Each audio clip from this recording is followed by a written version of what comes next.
కొత్త కర్రీ కావాల్సిన కాజు, green chilli, onion ముందుగా మనం బాయిల్ చేసుకొని కొద్దిగా కొరియాండర్ వేసుకొని మిక్సీకి కొట్టుకోవాలి.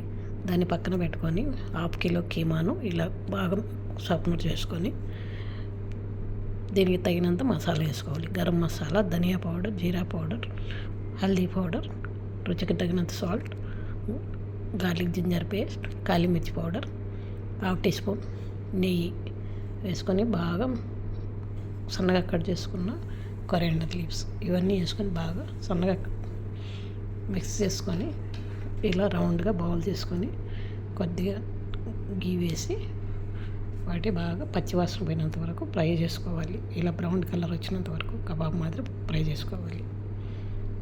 వీడి తీసి పక్కన పెట్టుకొని 1/2 టీ స్పూన్ నెయ్యి,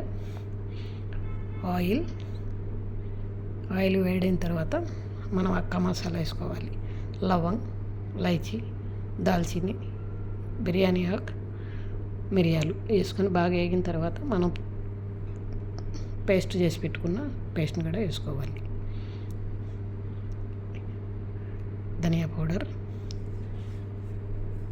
జీరా పౌడర్, గరం మసాలా పౌడర్,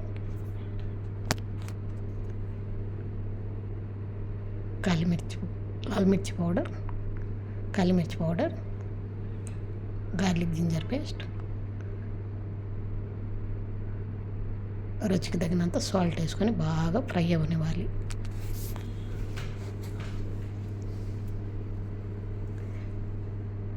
ఇలా ఆయిల్ ऊपर आने तक ఫ్రై करने का. దీంట్లో ఉండే పచ్చివాసన పోయినంత వరకు ఫ్రై చేసుకోవాలి 10-20 నిమిషాలు.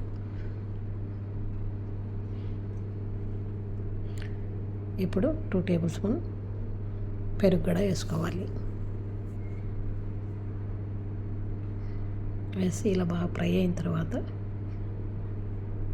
మసాలా ఇలా ఫ్రై అయిన తర్వాత మనము కర్రీకి తగినన్ని నీళ్ళు వేసుకొని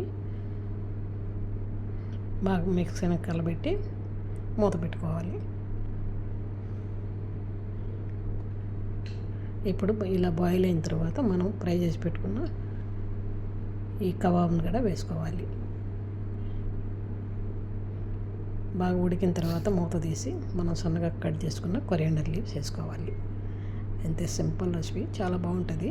చపాతీలకైనా రైస్లకైనా చాలా టేస్ట్ బాగుంటుంది, సాఫ్ట్గా.